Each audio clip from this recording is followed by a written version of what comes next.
Joliba Jabarani filɛbaw an ka foli ani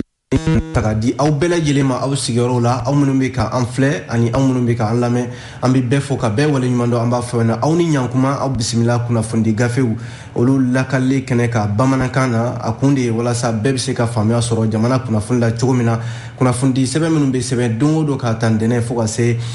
jumadonyaw ma bi ye tarata ye min bɛ tali kɛ novembre kalo ale tile 9 san 2021 k'aw bɛɛ lajɛlen fo k'aw waleɲuman dɔn an b'a fɔ yen na aw danse kunnafoniw kɛnɛ kan kunnafoniw la bakurunba dɔw bɛ tali kɛ kunnafoni sɛbɛnw an b'a daminɛ ni le soir de Bamako ye ale y'a jira k'a fɔ a ka bakurunbaw la ko min ye Mali kɔrɔnfɛla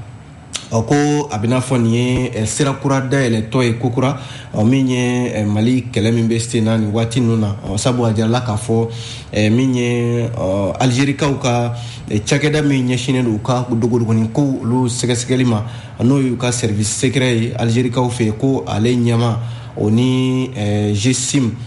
n'o ye Bamaci jɛkulu min bɛ Yad Agali tɔgɔ la ko u ni Yad Agali yɛrɛ ye ɲɔgɔn ye limanaw kuma caman fɔra u ni ɲɔgɔn cɛ soir de Bamako kɔnɔ an bɛna an da don o la ale soir de Bamako kelen kɔnɔna la limanaw ko lakanabaliya bi ka wara hali sisan min ye ɲɔnɔ mara la a jirala k'a fɔ malosɔnɛ yɔrɔ minnu bɛ yen n'o bɛ B6 bolibana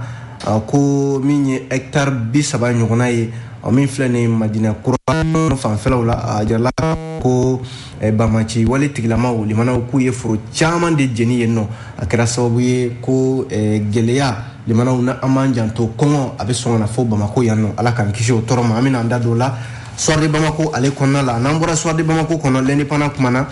limanaw l'indépendant y'a jira k'a fɔ Faransi jamana ni Faransi ani nazaraw ka kɛlɛ tɔnba n'o ye Union européenne k'olu bɛ CEDEAO dɛmɛ u bɛ fɛ ka ɲange min ta ka ɲɛsin Mali jamana ɲɛmaaw ma k'olu bɛ CEDEAO senkɔrɔma dindi sogoroma tondo a ko siratigɛ la an bɛna an da don la indépendant kɔnɔ limanaw min ye kuma ɲɔgɔnya Yad Agali fɛ Imam Mahmoud Diko ale kɔni ko k'ale labɛnnen don kuma mana bila ale ma waati o waati k'a fɔ Mahmoud Diko taa kuma Yad Agali fɛ ko bi ale labɛnnen don o baaraw la indépendant y'o fɔ min ye lesɔrɔ ye ale kumana limanaw lesɔrɔ y'a jira k'a fɔ an ka dɔgɔtɔrɔmuso minnu bɛ yen n'olu ye sage-femme ye olu de ka baara bɛnnen don limanaw denba ani denmisɛnnin fitininw olu ka furakɛliw ma sage-femme limanaw a jirala k'a fɔ u bɛ se ka cari jamana fantan naani bɛɛ lajɛlen fɛ cogo min na o baaraw bɛ fɛ ka daminɛ sabu a jirala k'a fɔ ko sage-femme min ko yan o de ka ca a nafa b'a la bi u caman ka bila ka taa jamana yɔrɔ caman na walasa min ye furakɛli ye u sen bɛ se ka don o la cogo min na an bɛna an da don o la l'histoire kɔnɔna la kɔnba fana kumana limanaw kɔnba y'a jira k'a fɔ an ka finitigi ɲɛmaaw n'o ye généraux ye généraux caman de bɛ yen bi limanaw hali n'a sɔrɔla ko jamana bɛ yuruku kɛlɛli baaraw la ko nka an ka finitigi ɲɛmaa ninnu caman bɛ yen minnu ni nafolo caman de b'u kunna miliyari caman limanaw ko nka a bɛ n'a fɔ jɔrɔ t'u la bi dɛ u caman bɛ u tɛ ka jɔrɔ ka sababu kɛ hali n'a sɔrɔla ko jamana faamaw bɛ yuruku ale kɛlɛli baaraw la o la an bɛ fasiri kuncɛ ni Nouvelle Horizon ye limanaw ale kumana Horizon y'a jira k'a fɔ min ye ɲɔrɔn sirifekɛ Hayidara a ko maliden si kana jɔrɔ ni CEDEAO ko k'a bɛ data n'o ye embargo ye ko maa si kana jɔrɔ ko limanaw ale ka dɛmɛ b'u yɔrɔ i mana fini dɔ ka ban limanaw k'i ka jɛ ni saya ye wa ko an bɛ don min na ko bi CEDEAO ko k'a bɛ ɲangi min siw ma limanaw k'u kana jɔrɔ fiyewu nin ko in na o la sa an b'a kuncɛ ni ko jɛnɛkaw fɛ yen nɔ u ka DCAP ko ale fara Bamaci wale tigɛ an bɛna an da don nin bɛɛ lajɛlen la limanaw ka walawala aw ye kunnafoni gafe ninnu kɔnɔna la an b'a daminɛ ni soir de Bamako fasɛden sɛbɛn ye ale y'a jira k'a fɔ ko min ye Mali kɔrɔnfɛla kɛrɛnkɛrɛnnenya la yɔrɔ min bɛ yen n'o kama ko Tizawaten a jirala k'a fɔ min ye service secret min bɛ Algérie jamana tɔgɔ la limanaw ka cakɛda min bɛ yen ni ale de bɛ dogodogonin ko olu ɲɛɲini ko o ɲɛma dankan a na kɛ o ɲɛma dankan limanaw ko ale nana tile 4 tɛmɛnen na Tizawaten ale fanfɛlaw la Mali kɔrɔnfɛla a bɛ ni ye Tizawaten kofɔ ka ban o bɛ Mali ni Algérie cɛ dancɛw de kofɔ nin yɔrɔ kofɔlen na min ye GSIM groupe de soutien à l'islam et aux musulmans o ɲɛmaba Yad ana kɛ yɔrɔ Al-Qaida ka bolofara de don Mali la yan nɔ ko Soir de Bamako ka fɔ la ko ani Algérikaw ka ni cɛba in ye ɲɔgɔn ye dogoni ko olu ɲɛɲini ma ko ɲɔgɔn ye in kɔnɔna la limanaw kana kɛ Algérikaw ka fanfɛla ana kɛ u y'a ɲini Yad Agali fɛ don nataw la limanaw ko u bɛ fɛ ka dɛmɛ don Yad Agali ma wa ko u ye ɲɔgɔn ye min kɛ nin limanaw ɲɔgɔn ye kundala taara se fo heure 4 ɲɔgɔnna de ma kuma falen caman de tɛmɛna u ni ɲɔgɔn cɛ Soir de Bamako ka fɔ la o kuma ninnu de kɔnɔna la a jala k'a fɔ ko Algérie jamana bɛ fɛ ka fangaba de don GSIM na n'o ye Yad Agali ka nin jɛkuluba in ye ko wa Algérie ka service secret ko hali n'a kɛra nafolo ko ye a mana kɛ dɛmɛ suguya ye k'u bɛ fɛ ka o taga ɲɛsin Yad Agali ka nin jɛkuluba in ma wa ko u bɛ fɛ fana GSIM n'o ye groupe de soutien à l'islam et aux musulmans ye Mali kɔrɔyan fan la ko ka u yɛlɛ jɛkulu fɛn fɛn bɛ Mali kɔrɔyan fan fɛ k'u dɛmɛ u ka se ka san sɔrɔ o jɛkuluw kan ko maa fila in n'o ye Yad Agali ani Algérikaw ka secret o ɲɛma dankan limanaw kuma damadɔ minnu tɛmɛna u ɲɔgɔn cɛ o ye nin ye wa fana ko hali Azawadi ko kuma fana tɛmɛna u ɲɔgɔn cɛ ko Azawadi ka kɛ yɔrɔ ye yɔrɔ min fana ni Algérie bɛ fɛ ka dɛmɛ don GSIM ma walasa ka se ka yɔrɔ in lakana walasa n'i ye jateminɛ kɛ ko Algérikaw ka service secret ɲɛma dankan in a y'a jira k'a fɔ Sahara kɔnɔna min ye nin ye ko u bɛ fɛ de ka GSIM yɛrɛ de ka Sahara bɛɛ lajɛlen k'a bila Yad Agali ale ka bolo kan walasa a bɛ se ka yɔrɔ in kɔlɔsi cogo min na kunnafoni filɛ dɛ limanaw Soir de Bamako ale de y'a fɔ n'an tora Soir de Bamako limanaw halisa k'a jira k'a fɔ min ye walejugu tigilamaw ye ɲɔnɔ mara la ko min ye Bamanci jɛkulu ye limanaw duguncinin dɔw bɛ yen minnu bɛ ɲɔrɔ mara la i n'a fɔ malo sɛnɛyɔrɔ ninnu n'o ye B6 bolibana ko a ka ca hectare 30 ɲɔgɔnna ye malo minnu bɛ yen nɔ olu malo minnu tigɛra ka bila limanaw ko olu taara jeni Bamanci wale tigilamaw fɛ a jarala k'a fɔ ko terroriste ninnu fana bɛ yen u k'a ma ko Madina Kura o fana ye ɲɔnɔ mara dɔ ye limanaw wale k'a taara ka o yɔrɔ fana sɛgɛrɛ Soir de Bamako ka kuma la ni walejugu minnu filɛ nin ye ni tigɛ wale tigilamaw ka baara don ko limanaw k'a bɛ sɔn ka dadigi kɛ kosɛbɛ an ka sɛnɛkɛlaw minnu bɛ yen ni nin waati la yala k'a fɔ olu ka sɛnɛw se waatiw don limanaw ni fɛn dun ma kɛ ni waleya ma sigi sen kan nin waati ninnu na a bɛ sɔn ka taa wolofɛn na limanaw an ma sigi ni min ye sabu a fɔ bi Bamacimaw ta kɛmɛ min ye sɛnɛkɛlaw b'u ka sɛnɛ jaw la waati min na ka taa malo tigɛ limanaw malo tigɛlen bilalen i b'a sɔrɔ u bɛ taa tasuma de don malo tigɛlen bilalen la k'a fɔ an ye wale fila min fɔ sisan B6 bolibana ani Madina Kura ninnu bɛɛ lajɛlen ye ɲɔnɔ maraw ye ko wale in kɛra novembre kalo tile 7 sufɛla yɛrɛ fɛ walasa maa caman bɛ yen minnu ye kunnafoni di k'a fɔ ko nin ɲɔgɔnna waleya fana dɔgɔfiri ale ko o yɔrɔ o forow fana kɔnɔna la yen nɔ ko sɛnɛkɛminɛnw i n'a fɔ ko motoculteur o ye sɛnɛkɛminɛn dɔ ye fo ka taa se u ka bololaminɛn caman ma ko Bamacimaw taara bɛn olu fana kan k'u ka minɛnw jeni ko octobre kalo yɛrɛ daminɛ na san 2021 terrorisiw ko min fɔ sisan n'o ye B6 bolibana Dabakuru ani Denbugu limanaw ko ye yɔrɔ kɔnɔna sɛnɛkɛlaw a jate k'u la fiyewu k'u ka bɔ k'u bɛ taa u ka sɛnɛfɛnw olu taga na so limanaw min kɛmɛ ko yɛrɛ la lafiya ye o de ye k'a fɔ dɔgɔfiri mara la olu kɛmɛ ka fɛɛrɛ min sɔrɔ ye o de donsow ni finitigiw olu kɛlen don k'u bolo di ɲɔgɔn ma walasa u bɛ se ka maa minnu bɛ yen ni olu sera ka sɛnɛ dɔɔni kɛ olu ka malo minnu bɛ yen ni olu kannen don olu bɛ se ka ta ka taa sow kɔnɔna la cogo min na ko min ye donsow ni an ka finitigiw ye olu bolo di bɛ ɲɔgɔn ma walasa sɛnɛ dɔɔni kɛ u bɛ se ka donni ka taa so ko n'i ye jateminɛ kɛ yɔrɔ ofisi kɔnɔna in na bi a bɛ se hectare 100 ɲɔgɔnna ma minnu bɛ yen ni olu bɛ ka sɛnɛ ni a jarala k'a fɔ marakala pɔnba min ye nin ye ale de bɛ ji bila ka taa office di Niger kɔnɔna la walasa ni hectare 100 min ye nin o bɛ se ka sɛnɛ cogo min na nka fɔ limanaw san o san hectare 100 min ye nin n'a bɛ tɔni caman de bɔ wa Mali fan caman de fɛ i b'a sɔrɔ bɛ taa yen nɔ kɛrɛnkɛrɛnnen la Bamako yan nɔ limana ni n'a fɔra ko ni bɛ sɛnɛ bamaci wale tigilamaw ye kuma bɛɛ u bɛ taa balo jeni min filala ni ka taa k'u ka sɛnɛfɛnw ani bololaminɛnw k'olu jeni limanaw ni ko min filɛ senna ni dansigi joona joona limanaw bolo ka kɛ k'a kunbɛn wa ko Bamako yan nɔ limanaw a kɔngɔ a bɛ sɔn ka na dadigi kɛ an fana na yan nɔ o de la a jala k'a fɔ ɲɔnɔmara tɛmɛnen kɔfɛ an ye Wafiri mara min ye an y'a fɔ ten min ye don faamaw n'o ye forces armées maliennes malo minnu sɛnɛna limanaw olu kɔni bɛ k'u jija walasa bɛ yen u bɛ se ka taa duguw kɔnɔna la walasa maaw bɛ se ka sɔrɔ cogo min na limanaw ni ko de bɛ senna dɛ ko wulikajɔ ka kɛ joona faamaw walasa dansigi bɛ se ka kɛ nin ko la cogo min na kunnafoni fila ye ninnu bɔ le soir de Bamako ale de kɔnɔna la n'an bɔra soir de Bamako face de sɛbɛn kɔnɔ limanaw an bɛ don indépendant y'a jira k'a fɔ ko Faransi limanaw Faransi CEDEAO dɛmɛ a ka ɲanginiw la ka ɲɛsin Mali ma wa min ye Union européenne ye n'o ye nazaraw ka kuluba ye ko ale yɛrɛ bɛ baara sugu bɛɛ lajɛlen la bi walasa fɛɛrɛ minnu tigɛra CEDEAO jɛkulu fɛ ka se ka don ba la n'i ye jateminɛ kɛ limanaw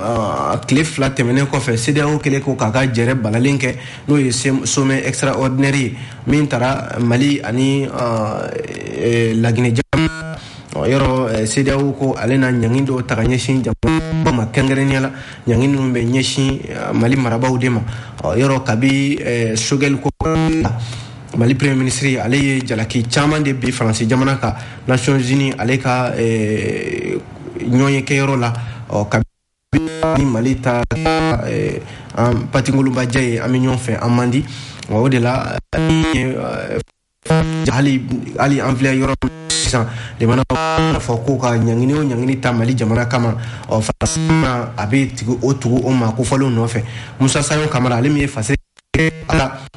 a ko CEDEAO ye jɛrɛ min kɛ o dongo u y'a jira k'a fɔ k'u na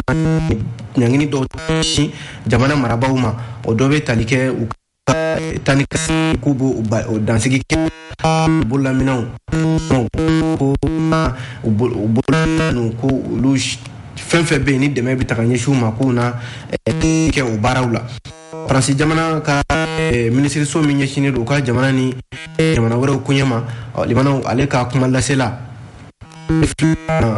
ɲɛfɔli kɛ an tile a y'a jira k'a fɔ ko Faransi kɔni na CEDEAO dɛmɛ nin baara in na wa CEDEAO ma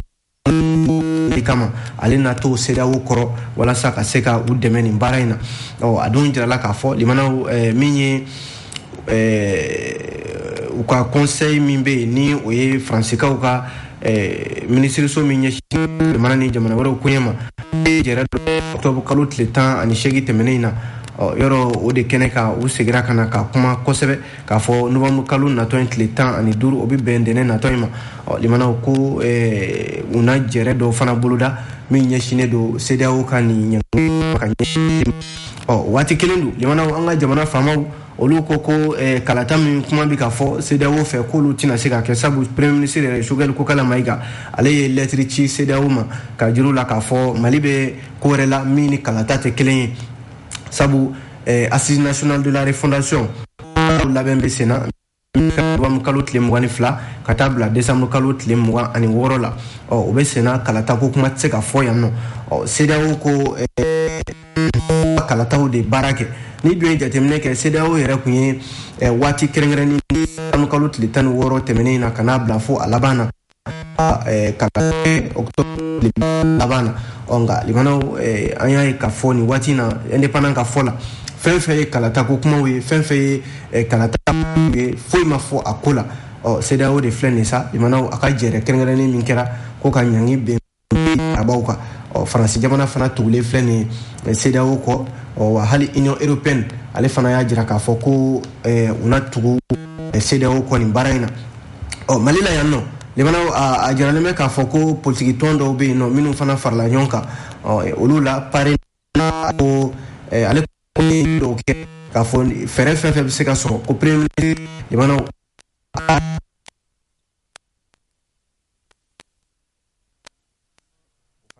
lajɛ limanaw baaraw la kunnafoni filɛ limanaw indépendant de y'a fɔ dɛ indépendant kɔnɔna la sɛbɛn y'a jira k'a fɔ ko Imam Mahmoud Dicko ale ye ɲɛfɔli dɔw kɛ télévision so dɔ la n'u k'a ma ko France 5 télévision o de senfɛ Imam Mahmud Dicko ale kɔni labɛn fɛn fɛn ye kumaɲɔgɔnya ye ka kɛ maaw ni ɲɔgɔn kumaɲɔgɔnya ye kɛrɛnkɛrɛnnen la gouvernement ni Yad Agali ani Amadou Koufa min ye Imam Mahmud Dicko ye a ko ale labɛnnen don ni ci ŋɔni kalifara ale la ibana ale ka baara kɛ o la indépendant kɔnɔna la Imam Mahmud Dicko a ye nin kuma fɔ a ko a ɲininkara min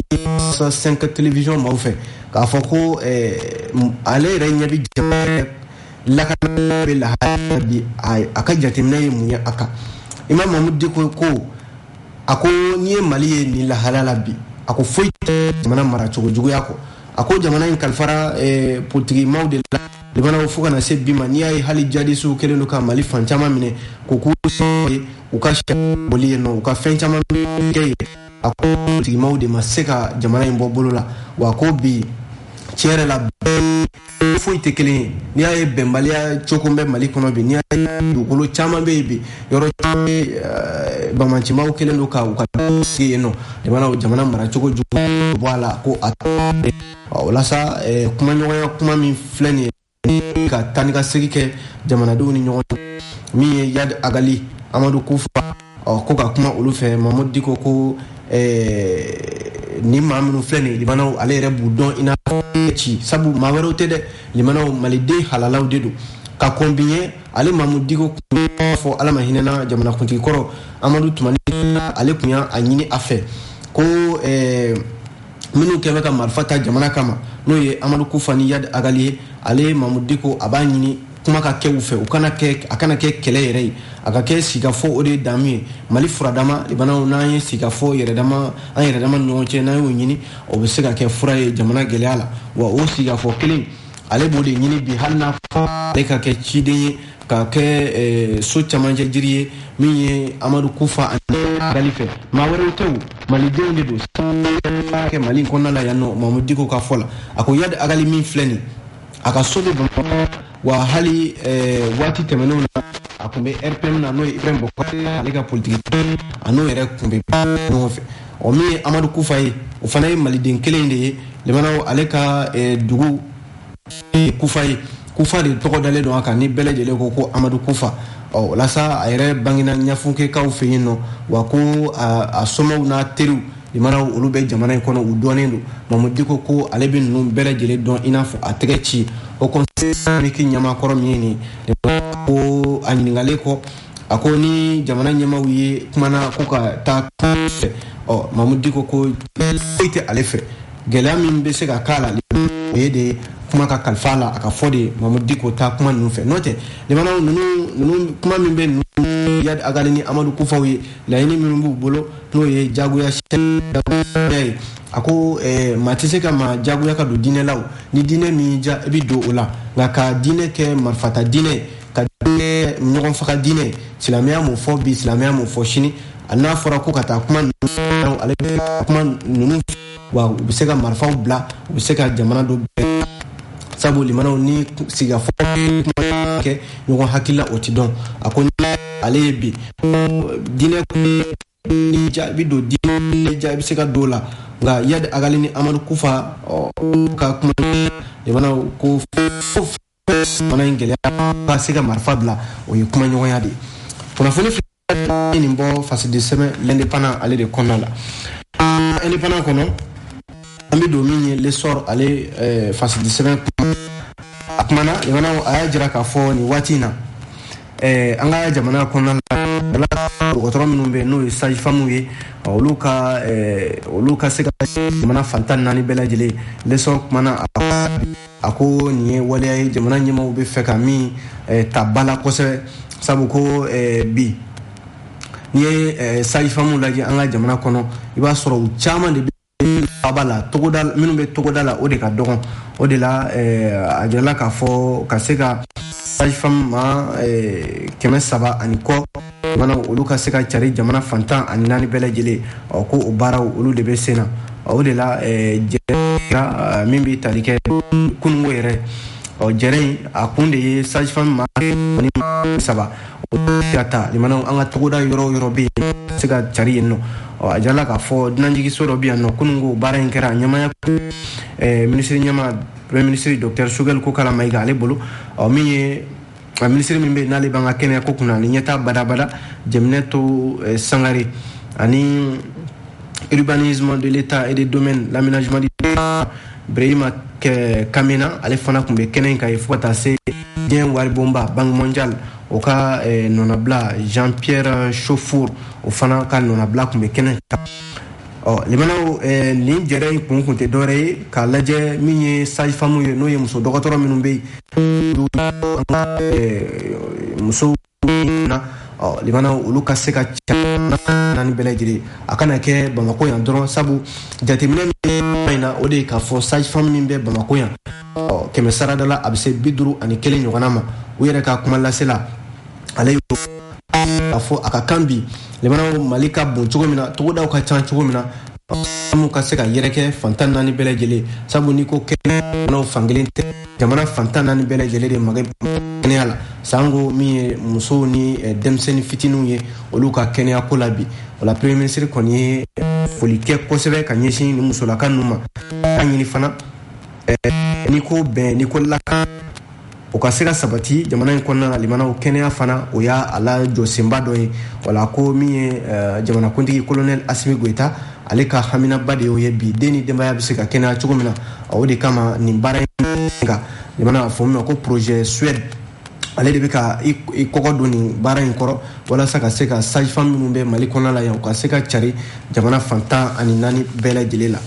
limanaw yan'an ka bɔ lesɔr kɔnɔ ko dɛmɛ caman de bɛ ka ta ka ɲɛsin cɛmancɛ fanga ɲɛmaw ma bi kɛrɛnkɛrɛnnenya la Kayikaw fɛ yen ko Kayikaw ye taama dɔ kɛ ka ɲɛsin cɛmancɛ fanga ma dɔwɛrɛ tɛ ko ka u senkɔrɔma don dɔ nin waati laban in na jateminɛ min kɛra lesɔr ka kuma na o ye k'a fɔ jamanaden caman de bɛ Mali kɔnɔna la yan nɔ minnu bɛ yen ni olu ko ka cɛmancɛ fanga dɛmɛ kalo tile 6 tɛmɛnen in na ko stade Bassi Kulubali a jala k'a fɔ jɛkulu minnu bɛ yen n'o ye groupement des patriotes du Mali GPM Yɛrɛwolo debout sur les remparts Blomba ani mouvement du 5 juin rassemblement des forces patriotiques n'o ye M5 RFP maaw ye k'olu ye wulikajɔ kɛ limanaw ko u ka dɛmɛ sugu bɛɛ lajɛlen bɛ ta ka ɲɛsin colonel Asimi Goita ani cɛmancɛ fanga baarakɛla bɛɛ lajɛlen walasa cɛmancɛ fanga bɛ se ka kɛ fɛn sabatilen ye cogo min na ni Kayikaw ye wulikajɔ kɛ a jala k'a fɔ Joyilakaw fana fɛ yen ko maires ka fara ɲɔgɔn kan jɛkulu dɔ bɛ yen ko ale fana ye wulikajɔ kɛ limanaw ka se ka cɛmancɛ fanga ale dɛmɛ a jala k'a fɔ Joyila dugumisɛnnin fɛn fɛn bɛ yen nɔ bɛɛ lajɛlen de farala ɲɔgɔn kan ko jamana bɛ lahala min na bi farafarali man ka kɛ maa si ka taabolo ye jamana bɛ se ka basigi cogo min na a jala k'a fɔ association des municipalités du Mali Joyila o ɲɛma ba Fotigi Kulubali ale ni maires caman Baningo fo ka taa se dugumisɛnnin caman minnu bɛ Joyila mara la limanaw k'olu b'a ɲini cɛmancɛ fanga maaw fɛ u ka se ka ɲɛtaa badabada u ka sen na wa u ka dɛmɛ sugu bɛɛ lajɛlen bɛ cɛmancɛ fanga ɲɛmaw ye kunnafoni filɛ limanaw an ye nin bɔ lesɔr kɔnɔ Kayi AMAP ani Joyila AMAP olu de ye nin fasili lase lesɔr ale kɔnɔna la bi n'an bɔra yen nɔ an bɛ don min ye le combat ale fasi de sɛbɛn kuma na combat y'a jira k'a fɔ nin waati in na limanaw ko yuruku kɛlɛli min bɛ senna an ka jamana kɔnɔ hali n'a sɔrɔla ko nin ye jɔsenba dɔ ye Mali kura ko kuma min bɛ ka fɔ o bɛ se ka sɛmɛntiya cogo min na ko nka Mali kura in limanaw a tɛ se ka jɔ fiyewu fo yuruku maa minnu bɛ yen ni olu kɛn bɛ foroba nafolo u bolo bɛ foroba nafolo la miliyari caman de b'u bolo bi an ka jamana kɔnɔna la ko fo olu de ka sɛgɛsɛgɛ ka ye limanaw nafolo minnu b'u bolo a ka sɛgɛsɛgɛ a bɔra yɔrɔ min na u ka se ka dɔn kabi cɛmancɛ fanga ale kuntilenna yɛlɛmana 24 tɛmɛnen san 2021 a jala jateminɛ min kɔni kɛra o ye k'a fɔ min ye rapport minnu bɛ bɔ vérificateur général ani OCLEI maaw fɛ k'a fɔ ko min ye an ka jamana foroba cakɛla caman de bɛ yen i b'a sɔrɔ nafolo caman de bɛ yen min bɛ ta yen nɔ a kan ka segin a sigiyɔrɔ la layidu kan min dira jamanakuntigi fɛ septembre kalo tile 22 22 septembre ko maa bɛ yen limanaw ni e tɛgɛ yira foroba nafolo la i ka koɲɛ bɛ ta ka di sariya tigilamaw ma olu na a ɲɛnabɔ yɔrɔ a ko yɛrɛ a daminɛna ka ban sabu min ye premier ministre kɔrɔ min bɛ yen n'o ye Sumeli Bube Mayiga ye ale bɛ kaso la nin waati in na nin sɛgɛsɛgɛli kelen ninnu siratigɛ la nka limanaw ko o n'a ta o ta ko nka finitigi caman bɛ yen finitigi ɲɛma n'o ye généraux ye olu caman bɛ yen bi olu tɛ ka jɔrɔ dɛ sabu caman bɛ yen bi miliyariw b'u kunna sow b'u bolo Mali kɔnɔ ani Mali kɔ kan forow b'u bolo limanaw minnu ni milliardaires don an ka jamana kɔnɔ min ye kɔnba ka fɔ la a ko colonel Asimi Goita n'a sɔrɔla ko a kalenka de ko ka yuruku kɛlɛ ko nka limanaw an ka finitigi ɲɛma caman bɛ yen a jarala k'a fɔ loi d'orientation de programmation militaire sarakisɛ min taara ko ka finitigiw ka koɲɛ bɛɛ lajɛlen don a kɔnɔ nafolo min kan ka di finitigiw ma limanaw o ka se ka ɲɛnabɔ o baara in kɔnɔna la nka a jarala k'a fɔ o miliyari hakɛ min bilala o sariya in ka bolo kan limanaw ko miliyari caman in kɛra sababu ye an ka finitigi ninnu caman kɛra banaw ye o de la yɔrɔ lamɛrikɛn jamana yɛrɛ tun ye rapport dɔ kɛ n'o ye gafe dɔ ye juillet kalo tile 31 san 2019 fo ka taa se l'américain ka ambassade ani France ka ambassade bɛ Mali la olu kun ye généraux caman tɔgɔ fɔ min bɛ tali kɛ ko olu ye miliyaritigiw de ye an ka jamana kɔnɔna la yan ko yɛrɛ sɛbɛntiɲɛna fasɛdi sɛbɛn dɔ fɛ n'u kama ko centrafriquepresse.com a dɔ bɛ tali kɛ général Musa Jawara limanaw ale de bɛ ɲɛmaya yɛrɛ la nin ko siratigɛ la ale kun ye sécurité d'état ɲɛmaa ye IBK ka waati la ko bi nafolo min b'a bolo limanaw n'o y'a ka tiɲɛ o bɛ se miliyari 70 ɲɔgɔnna ma ko sow b'a bolo Burkina Espagne ani France Côte d'Ivoire Ghana min ye ko foro 5 o b'a bolo wa ko taji minnu bɛ bɔ jamana kɔ kan citerni caman o b'a bolo fo ka taa se agence immobilière dɔ ma o fana b'a bolo min ye maa filanan ye o ye général Musa Bemba Keita ye ale fana ye chef d'état major kɔrɔ ye ale fana ye ministériya jɔyɔrɔw kɛ an ka jamana kɔnɔna la yan nɔ o mana bɔ yen nɔ ko miliyari 40 ɲɔgɔnna o b'a ale bolo a ka tiɲɛ ye wa sow b'a bolo lamɛrikɛn jamana ka Faransi Sénégal ani Mali la yan nɔ maa sabanan o ye général Salifu Traoré limanaw ale fana ye ministériya kɛ Ibrahim Bokar Keita o ka waati la a ye gouverneuriya kɛ Kayikaw fɛ yen ko miliyari 37 o bɛ ale ka wagandɛ kɔnɔna la an bɛ waati min na ko sisan o mana bɔ yen ko sow b'a bolo Sénégal ani Mali la yan nɔ wa foro 3 o fana b'a bolo Mali la yan maa 4nan o ye général Mustafa Darabo ye ko miliyari 35 limanaw o b'ale fana bolo ko sow b'a bolo Canada l'américain jamana ani Mali kɔnɔna la yan hectare 40 ɲɔgɔnna o b'a bolo Kati fanfɛlaw la min ye général Suleiman Bamba ye ale ye chef d'état major kɔrɔ ye armée kɔnɔna la ko miliyari 28 o b'ale fana bolo sow b'a bolo Faransi Sénégal ani Mali la yan nɔ ko immeuble belebeleba 8 o b'a bolo Bamako yan nɔ min ye général Oumar Ndaw ye ale fana ye chef d'état major particulier Ibrahim Bokar Keita ale ka fanga waati la ko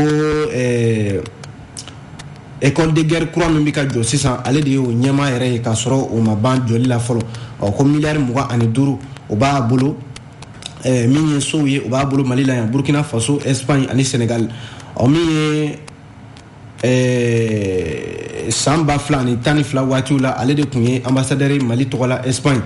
a jala k'a fɔ général Abdoulaye Kumare ale bɛ jɔyɔrɔ 7nan la min ye miliyari 20 ye o b'a bolo sow b'a bolo Laginɛ Côte d'Ivoire ani Mali la yan nɔ jɔyɔrɔ 8nan général Sidi Alassane Touré ale fana ye directeur général de la sécurité d'état o ɲɛmaa kɔrɔ don san 2012 waatiw la ko a ka nafolo limanaw miliyari 15 o b'a bolo ko sow b'a bolo Mopti ani Sénégal hectare 20 ɲɔgɔnna o b'a bolo Bamako kɛrɛfɛlaw la min bɛ tali kɛ général des armées Ibrahim Bokar Keita ka waati la général Abdoulaye Kulubali ale bɛ jɔyɔrɔ 9nan la ko miliyari 12 o b'a fana bolo sow b'a bolo Bamako yan nɔ Sénégal